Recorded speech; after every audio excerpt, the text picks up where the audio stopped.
Ruby Community Conference done by Visuality, Ruby on Rails Experts Agency, presents Paweł Strzałkowski, The Joy of Creativity in the Age of AI. It's awesome to see you so energized after 3 such intensive talks. I'll try to spark a bit of creativity and joy to you with mine. So hi, I'm Paweł. By day, I'm the CTO of Visuality Agency from Warsaw. And today, I'm going to talk about creativity and AI. But before we get to those modern things, let's see how did we get to the current state of the web. And we'll start by examining the first website ever published. It looked pretty much like this because the monitors were a bit different. It was launched in 1991. It used text, headings, links, pretty much what we have today. You can see a more modern version of it if you go to this address, and it looks pretty much like that. No tailwind, right? But it still looks quite nice. And if you go beyond the surface, you'll see that it actually uses HTML. An early version of it, but still any one of you can read what's there and understand. So, in my view, what people have done back then they've taken a media, a kind of media that they knew, a newspaper, for example, some media that they could print articles, information in, and they ported that to this newly found way of communication, the web. And in my eyes, nothing really has changed within the user-web interaction for the last 30 years. How so? Well, let's look at that progress. So we've gotten images, audio, okay, video. This is something a bit different, but still it's just the communication looks the same. Someone publishes something and we watch it. 1996 was important for me because it was when I published my first own website. So it was quite a long time ago. Then we got video, audio. Again, 2009 is quite important. We got some decent JavaScript with ES5, so things started to get a bit more interactive. And the last progress that I found over the last years was WebXR. I can only imagine like 2% of you will know what it is, so it got so much traction.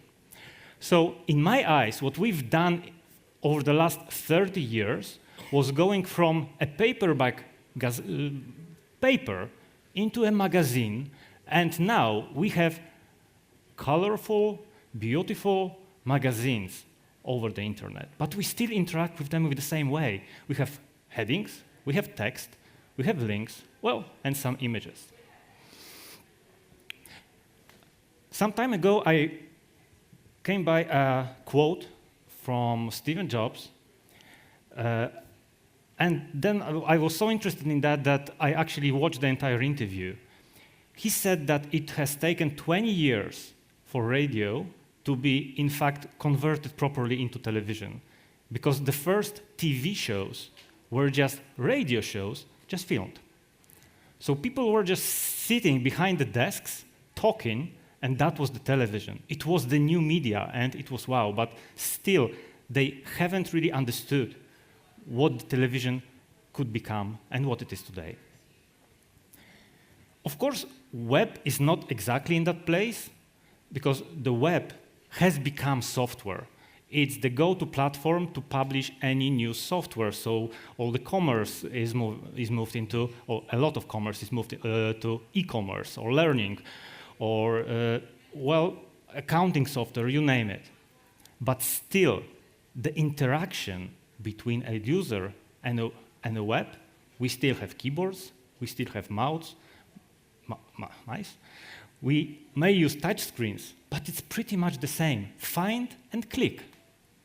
And I'm talking about something different, which is kind of hard to grasp. You can imagine, like, 1890-something, I think, was the first telephone, the first landline telephone. And then we have 100 years of progress. At some point, people realized, hey, we can lose the cable, but we still we still had those kind of telephones. So it was progress, but the newer versions of the phones were actually used pretty much for calling. So it was still the same realm. And then there was this spark of brilliance. No, it wasn't Apple. It was before them. But again, well, iPhone did a great job. In one moment, people have realized that they can use everything that they've built so far over the last 100 years and use it completely differently by other means of communication, but other means of interactions. Now, when you take your phone, you hardly ever call, right? You do so much other stuff, even though you use the same infrastructure that was used to actually make calls before. Well, I've always thought about myself as quite a creative guy, so I tried to put that in Ruby on Rails. So let me just show you my 3 attempts. First of all, well, there was already mentioned DDD. So at some point, I realized I want to express how domain-driven design works in Rails. I know there are some experts in here, but I wanted to do it my way. So I've put all the pure concepts of domain-driven design into Rails. I've written a bunch of articles, did some presentations, webinars, you name it. But it was quite technical, and not really understood by everyone. I went back to what I love the most, and that was making computer games. So I've done some Ruby on Rails games. And the uniqueness of them was that they were multiplayer, real-time, which some people at least found quite creative. For example, I created Tetris, which was used at Euroko ticket contest, or Frogger, which I was lucky enough to be able to present at Rails World during a lightning talk in Toronto last year. Last, but probably not least, at some point, you can imagine, I was going to different presentations, to different meetups, conferences, showing, for example, a thing like Tetris. So I had to constantly switch from a keynote or any other presentation tool to Ruby on Rails, back and forth, and it's just not fun. And not easy sometimes, things break. So I figured, no, let's do it in a creative way. I created a platform in Rails to make presentations. So it could use ActiveRecord, Turbo, Tailwind, all that good stuff. And basically what you are looking at is a Ruby on Rails application. It's deployed to DigitalOcean using Camel. It uses SQLite, it uses SolidQ, and all that. And you're just now looking at it. Just to present, I'm really proud of it, Tailwind and Stimulus working. Here it is. All right, guys. So, of course, it was never enough. I always wanted more until large language models came. Some of you might not know them by this name. So in short, it's an LLM. So it's all those chat GPTs that you guys been using for work and fun, like Llama, DeepSeek, Grok, or whatever large language model you prefer. It's a machine learning model that can understand human text and can generate it. Well, with this understanding, that's a long story, but it can process it and it can generate text. And typically, you interact with that by sending a prompt and reading the response. So with that tool, I wanted to go beyond what I've so far done with creativity, but with Ruby on Rails being a full stack framework, I really wanted to use an LLM like a full stack. So we'll do that, and we start with voice control.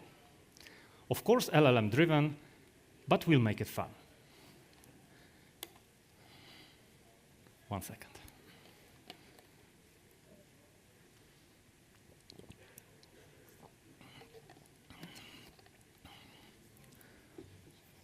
Okay. In Visuality, we have a position that is rarely filled in other companies.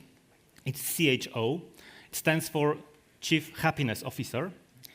And it's occupied by a dog named Ruby, quite similar to Rosa's one. And, well, I couldn't take her today for 2 reasons. First of all, it's a long trip. And second, it's not my dog, it's Mariusz's. So I want you to meet my other assistant. He's called Jem. Hey, Jem, come to us.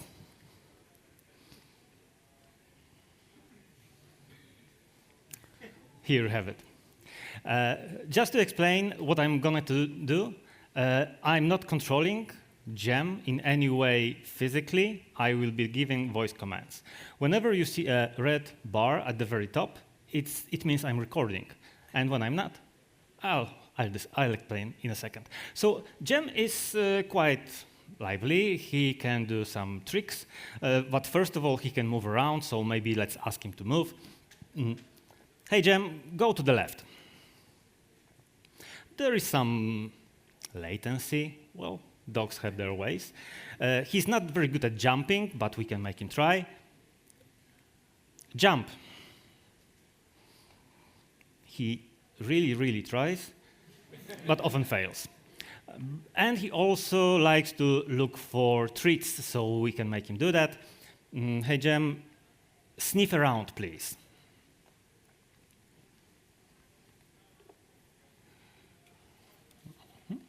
Oh, let's try again. Sniff around, please. It's the noise in the background sometimes. Third time. Oh, yeah. Sorry. The internet in here. All right. So this was Gem. He'll be visiting us throughout the presentation from time to time. I just wanted to show you that there is a possibility to voice control over, in here, a character. Gem is visualized with WebGL, which is something that actually every web developer should know about. It's been around for like 15 years now and is supported by every, I wouldn't even say major browser, by every browser there is, and has been for years. You can actually render anything using acceleration of your graphic card, that as well. And I will talk a bit about WebGL later on and what libraries I leverage. Okay, so let's see how it works, because at least some of you might wonder.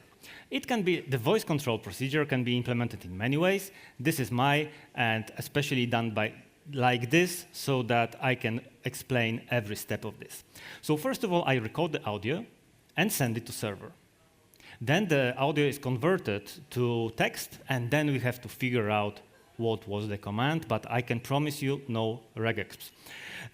Later on, we want to broadcast the command that we figured back to Frontend and call a mundane JavaScript function so we can have a nice effect. Let's see how it works.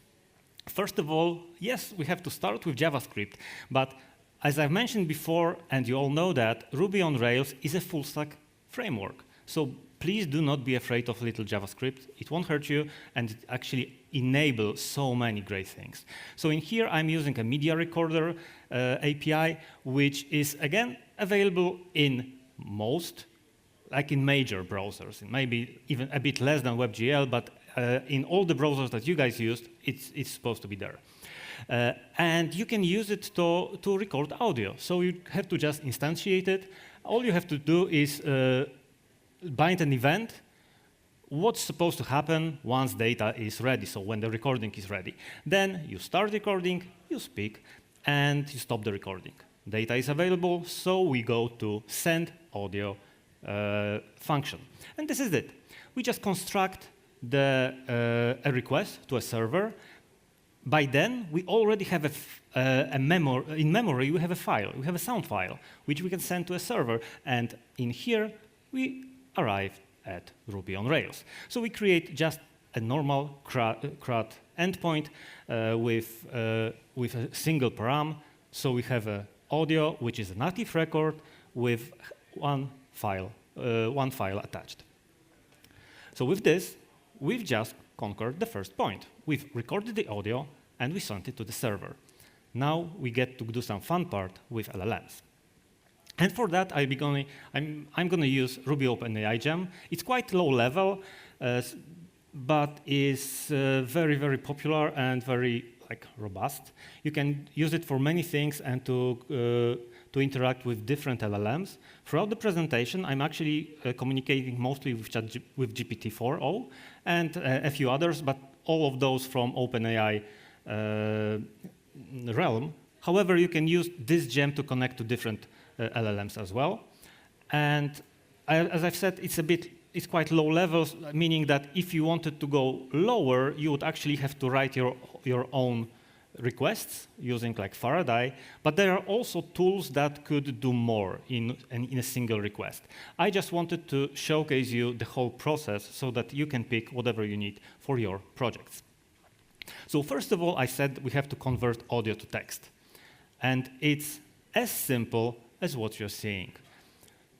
We have our audio file, active record, with a file attached. We use our OpenAI client, and we just invoke our audio translate. The model I'm sending it to is called Whisper1, and the Whisper model is just pure awesome. I'm using it in like the easiest way possible. I'm just saying, okay, sending this file and saying just translate or transcribe. However, you can use it for many different things, like to detect what language is said, or to translate between different languages, or to detect much more. Just go and read if you need any voice or speech processing. And it supports like millions of languages.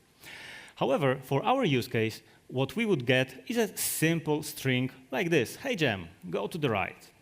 What can we do with that once we've converted it into text? So if we send it to, let's say, GPT, it would answer, OK, I'm seeing you're going to want to go right, but what do you mean? So not the way. However, some LLMs, including, for example, GPT-4o, have additional ability called tools. It used to be called functions, but the functions name is deprecated. Now it's called tools. So you can give this LLM additional tools to interact with you. So for example, if I define a tool called move left for moving left, because you supply a name of a tool and a description for each of them. So if I provide move left and move right methods or tools, after getting hey Gem, go to the right, it would just answer move right. If I said go to left, it would answer with move left. However, a very interesting point is that if I would ask it, what's the capital of Poland, it would answer Warsaw, because it still operates in the same context as it used to. It just has these additional tools that it knows that it should answer with if you need that specific thing. And this is the easy mode. A bit more sophisticated one is this. So you don't only provide the tools with names, but you can also provide parameters. And it doesn't have to be a single parameter. You can do 5, 6, 7, which is also included in this presentation. And if I provide a tool like move, given x parameter, I can describe, OK, so x is the location, and the values are between -3 and 3. So if I ask about moving right, it would answer me with move 3. If I asked it Gem to go to, like stand in the middle, it would answer with move 0, and so on and so forth. And again, I can provide various tools for a single prompt. And let's see how it works, how it looks in Ruby. Pretty much like this. So I'm sending parameters. I'm just saying what model I need. So in here, GPT-4o. The message is, hey, Gem, go to right. And I provide a function called move2, apparently. And description is, move the dog called Gem to a given location, a section of the screen, and so on. I also provide the x parameter with description of the range of the values that it can use, and I can provide more and more functions. When I send this, I get a very simple hash in return, which includes tool calls. It's an array of what tools I should use. And in here, you can see that the function name is move2. Arguments are x equals 3. There might be additional context. LLMs sometimes like to chat about why these were selected or give additional explanation of the tooling choice that it has done. In such a simple command, it wouldn't. So taking this response, we can add it to our audio model. So now we have transcribe method for calling whisper, and process, which very creative name, which returns us 2 values. So it adds two attributes: command, which would be move2, and command params, which would be x3. So We now know we've converted audio to text, and we figured out what the command is. So now the easy part. The part that you all know, especially those who've been to the Hotwire workshops. So we're gonna broadcast this command back to frontend. And for that, we can leverage Ruby on Rails oh so much. I've added a broadcast method, which is, in fact, it's irrelevant in here or redundant, because a model itself, Active Record, is capable of broadcasting itself to frontend, but I just wanted to have something to keep your attention at. So what I want to do is to broadcast and append to a container called audios, the stream called audios, the container audios, and I want to use partial, such a hard word, audios/audio, and I provide myself as the source of value. So let's see how it would look in a view, in more general. So in any view, wherever, homepage or whatever, you just create this empty div called audios. This will be our container for receiving audios, and we establish a turbo stream from audios. Then every time we transcribe an audio, then we can transcribe and process, then we can broadcast it. So we launch this method of broadcasting, and what do we render? In here it says partial audios audio. So you might think that there will be something appearing on the screen because we are rendering partial. But no, I'm cheating, and I'm actually rendering an empty div. An empty div, when styled properly, doesn't show up at all on screen, but it has three major features inside. It has data controller, audio, creatively, and this line data controller means that it would automatically trigger stimulus.js controller, passing all the data audio attributes beside it. So we have data audio command value and data audio command parent value. All those will be pushed into a JavaScript controller, still a very, very Railsy way. One thing which I should have mentioned probably, I've said this is a Ruby on Rails application and it's open sourced as well. So you will have access to everything beside the gem. Beside gem because, well, it's not open source. All right, so we have this, so each time we have new audio, we broadcast it, and we render this div, and this div triggers this stimulus.js controller. We have params, and all we need to do is an ugly if. Ugly or not, you can encapsulate it better. For my use case, it was enough. Connect is something that triggers automatically once you trigger stimulus.js controller, and it has just one if command value equals move to, then trigger some function. And that's it. With that, we've accomplished all of that. So when I'm talking, when I'm recording, I'm sending it to server, parse it, parsing, the server is figuring out a command, and then broadcasts back. But it can be used not only for steering virtual dogs. This can actually break some barriers that you have between your application and your users. So first of all, we could make the web a bit more available for everyone. Because I know this text is too small, and deliberately. So you can imagine a person coming to this page and saying the font is too small, or make the font larger. And hopefully, yeah, it would just trigger. I've said make the font larger. I can say make the letters bigger. And I get the same result. Because I'm not using some predefined functions. I'm allowing LLM to figure it out, and it knows what it means. Another example like that is, for example, I always use dark mode. So I would prefer, if I go to a website, to say, enable dark mode, and have that already happen maybe a bit quicker, but, well.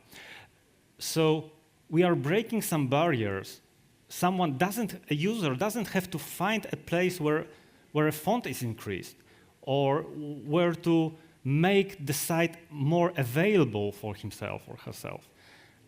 We can listen and allow our LLMs to figure it out.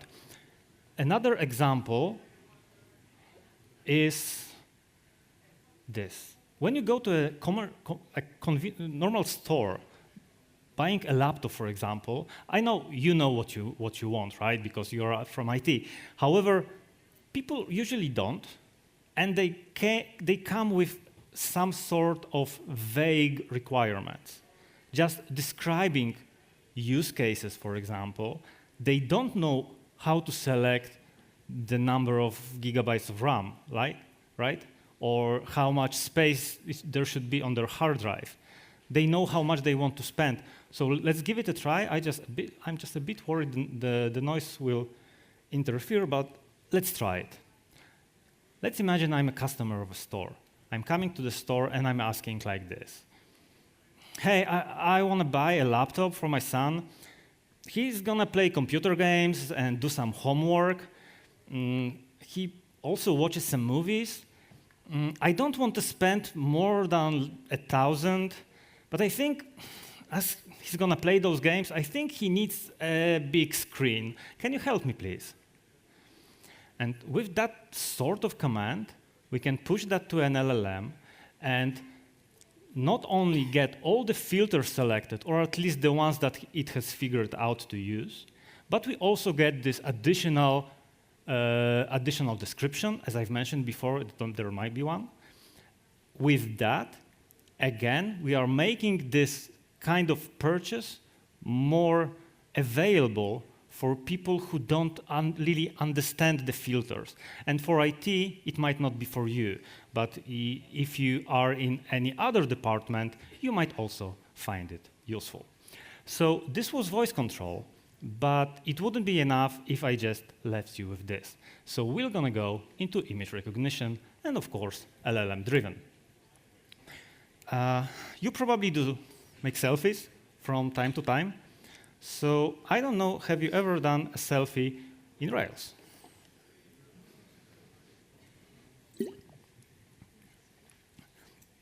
So in here, I'm using the exact same JavaScript library that I used for audio. And so I can just take a picture of myself. And exactly like with audio, too many of me. Like with audio, it's captured, it's sent to a CRUD endpoint. It just creates a new record with one file attached, and we can see it. Here. Two. Okay, one. So with this, I'll try to present image recognition, but I really tried for a long time to figure out how to do it in a way that you believe me that I haven't prescripted it. So I will take some photos. If someone is not willing to be in one, just let's have. All right. So we have a red, then we have a white. Okay. What else? Blue. I know you don't want to, but you're a public person, right? Okay, awesome. Is that enough? Yeah, let's take maybe a lamp. Lamp's not shy. Okay, I could do more. Oh, maybe a computer. All right. So nothing fancy in here. I'm just uploading a photo using the same library that you've seen a second ago. I'm uploading. This is Hotwire. You all know how it works. So I'm going to use voice control throughout the presentation still because it's more fun. So I can ask, for example, find me an image of a person using red jumper. And I just butchered it. Let's see what comes out. Person wearing red jumper. All right, so we have this one. Or find me an image with a computer. So again, yes, here it is. So we can use LLMs, I will show you how in just a second, to have images that you have uploaded recognize on the spot. And some of you at least know how it works, the ones that have been to Chris's vector search workshops, but in here, all of you may find out as well. All right, so what's in the image? It's as simple as asking this question to an LLM. We just need to send a message, or in fact, two messages. So one is a question, what's in this image? And second is the image itself. You can provide URL or base 64 encoded version of the image, which is maybe a bit more secure in some occasions. Apart from that, you just push that to OpenAI client as a normal chat. In here, I'm using model GPT-4o Mini. It's just cheaper. And the response I would get is a string explaining in quite deep details what's in an image. If you want to point the LLM to describe a specific aspect of the image, you can do that using this prompt. So for example, if I had an image of a dog chewing on a shoe, I would have something like this, right? So the image shows a curly-coated puppy, possibly a poodle, and so on and so forth. This is what we get after we ask an LLM what's in an image. So we have this image recognition, and we can use it for many different ways. You probably will be more creative than I am. Like, we can validate contents sent by our users, check if it's work safe, for example. We can process security cameras footage, and this is in fact done by some companies already. So we can monitor warehouses or our children, provided they are young enough. And my personal best use case is allowing only smiling pictures in profile pictures. Just make the web more happy. All right, so we can ask LLM what's in an image, but how to find the one that you're looking for? And guys, I know you're quite exhausted after so many presentations, so please just one more effort. This is a teaching exercise, but one more effort in 5 minutes, maybe even 3, you'll know how it works. All right, so clear your mind and hear this out. Any piece of information, for example, a string, but not only, but any piece of information can be converted into an array of numbers, which can be treated as a vector. And such a vector is called an embedding. So if I have a piece of information, for example, a dog eating a shoe, I can get an embedding of that, which would look something like this. And every number in here, every dimension of this vector represents some aspect of the information from within this piece of this string. In all those numbers, you will find that this phrase was about a dog, that it wasn't about an elephant, that it's about eating a shoe, but that it's not about, I don't know, a police officer. It's all in those numbers. And what's most important, since we have an embedding, a vector representing a phrase, you might remember that from school. This is this one moment in your life that math actually matters. So if you have two vectors, you can mathematically check how close they are to each other or how distant. And now, if you have two vectors that are close to each other, that means that they represent a similar information. You don't have to remember that. But by comparing those vectors, you can check how similar information is. And let's look at an example. Just for starters, this is how you get an embedding from an LLM. Actually, embedding information is not an LLM operation, it's a mathematical operation, but mathematics only operates on like letters, and LLM operates on semantic meaning. I'll show you that in a second. So you can ask an LLM for an embedding. There are specific models for that. This is, in fact, the one from OpenAI family. This is the biggest one, and it returns over 3,000 dimensions. Others would return less or more, depending on your use case. Well, on your needs, depending on your need, you choose a model which would always return the same number of dimensions. So this is how it works. You just ask an LLM on weight, and you get it. Now, if we embed two pieces of information, for example, a dog eating a shoe, a doc in a flip-flop. The similarity level is at 0.78. There is a compare embeddings function. Please don't care about it. It's pure mathematics, and it's like 4 lines of code. If you really want, there will be a link later on, which you can follow how to do that. There are many different measures. I'm using one that gives me a number between 0 and 1. Similarity of 1 means that the phrases are the same. 0, they are completely different. And in here, doc in a shoe and doc in a flip-flop has the similarity level of 0.78. And doc in a shoe, and Ruby is a great language to write AI software, well, apparently they have nothing in common, which is probably correct. My favorite example for embeddings is this one. I have the same sentence written in English and in Polish.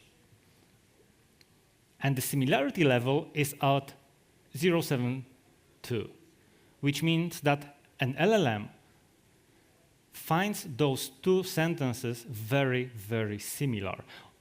They are not identical because they each has a connotation in the language, in the realm in which it was created. However, they have the semantic meaning of them is very, very similar. And lastly, when we create those embeddings, we could have saved them, persisted them as an array of numbers. But fortunately, some brave people have written extensions to all the major databases that allow us to treat them as vectors. So we can compare the embeddings within the database so much faster. So for example, for Postgres, there's pgvector, very great library. For SQLite, there is SQLite vec, which in fact I'm using right now. So again, working quite well. Once you have that, once you have this extension, you can define a vector type of attribute. The attribute for images is called embedding. This is the name of the attribute, of course, and the type of data is vector. And with that, adding one gem called neighbor, you can define that in a very lazy way that your image has neighbors, which means your image, there are other images which might be similar, and the measure of similarity is within this embedding column, and probably the last screen with code. So that leaves us with an image class which has described, call in an LLM, get embedding, call in LLM, and now we can do this. So we can find images similar to the phrase we are using. So in here, I'm taking a small domestic animal chewing on flip-flop. I embed that, and I use image.nearestNeighbors to find me something similar to this embedding, and I can take, for example, first 3. By comparing embeddings, we can find information similar to the one that we use. So with that, going back to this, let's check if it works still. Find an image of a person in blue t-shirt.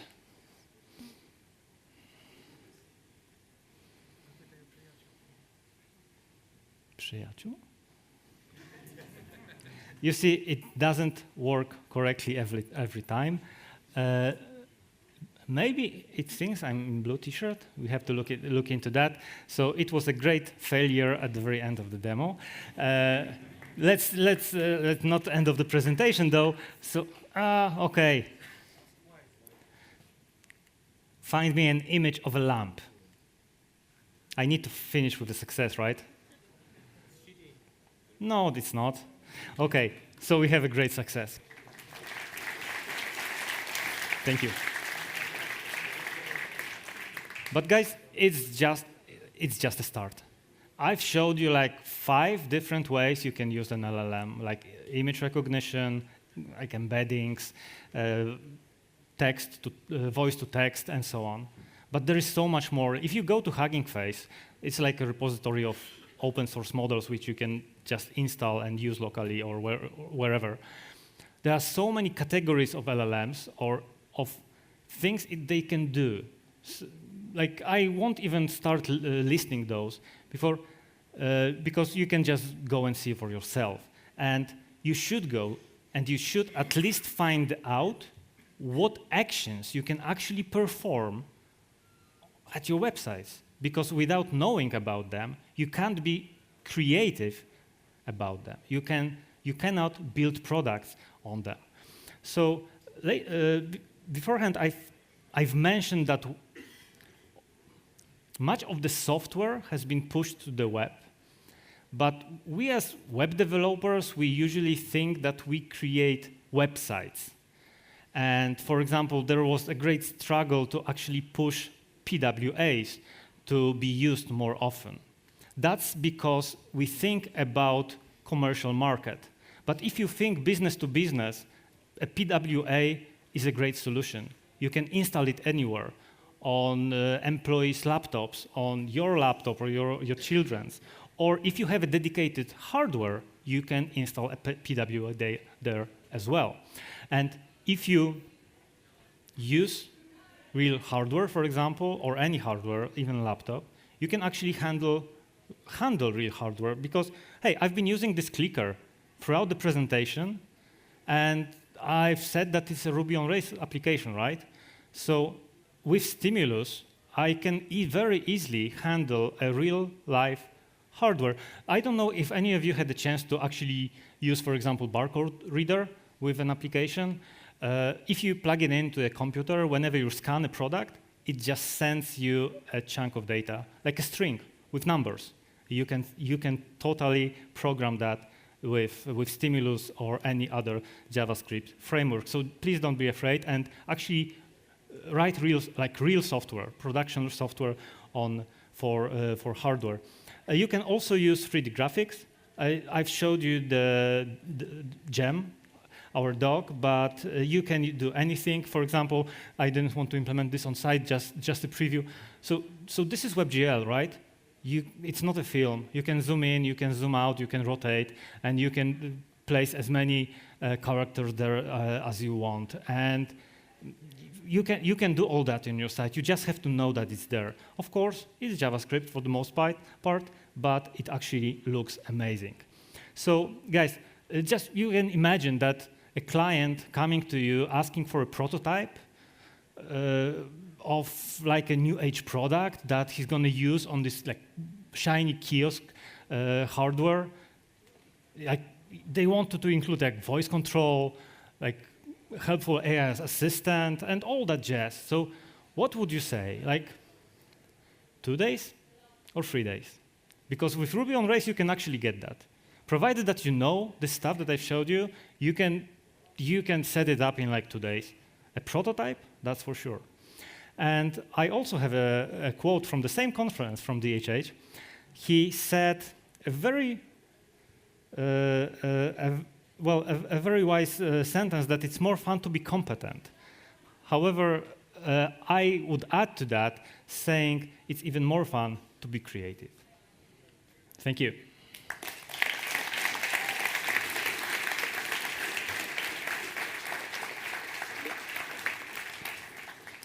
You'll find this presentation in here.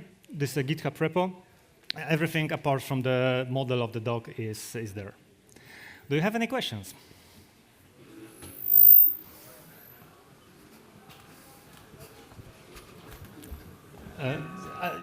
For sure, but I know I'm seeing Mariusz asking someone. Thank you. Thanks for a brilliant presentation, Paweł. Just one quick question.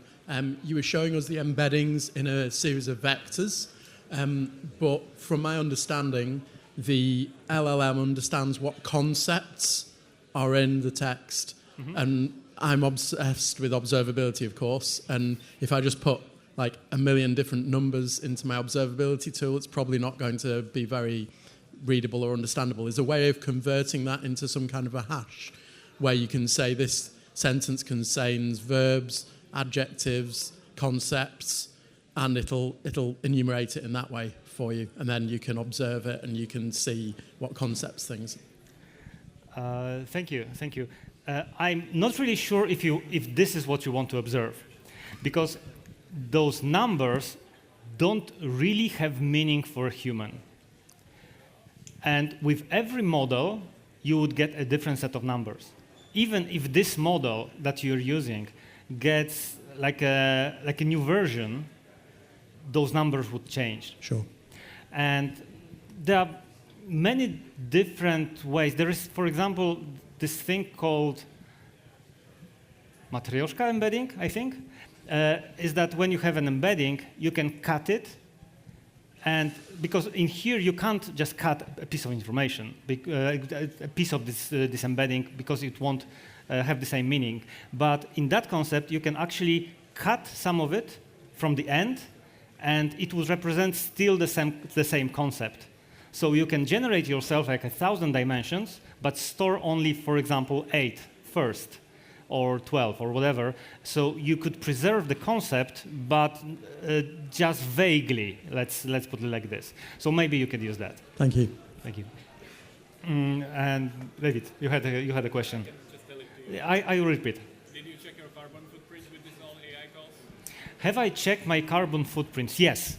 Actually, I recently heard that generating a single image with an LLM uses the same amount of power that it takes to power your cell phone. Like a single image powering your cell phone. So in fact, we had a company-wide discussion that it should be enormous. So we asked LLM about that. And we tried to convert that to boiling like a liter of water.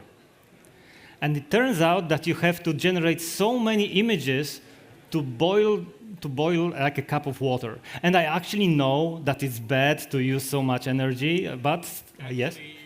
You can, if you boil the water, the same amount of energy is enough for you to lift a 1-ton car 1 meters.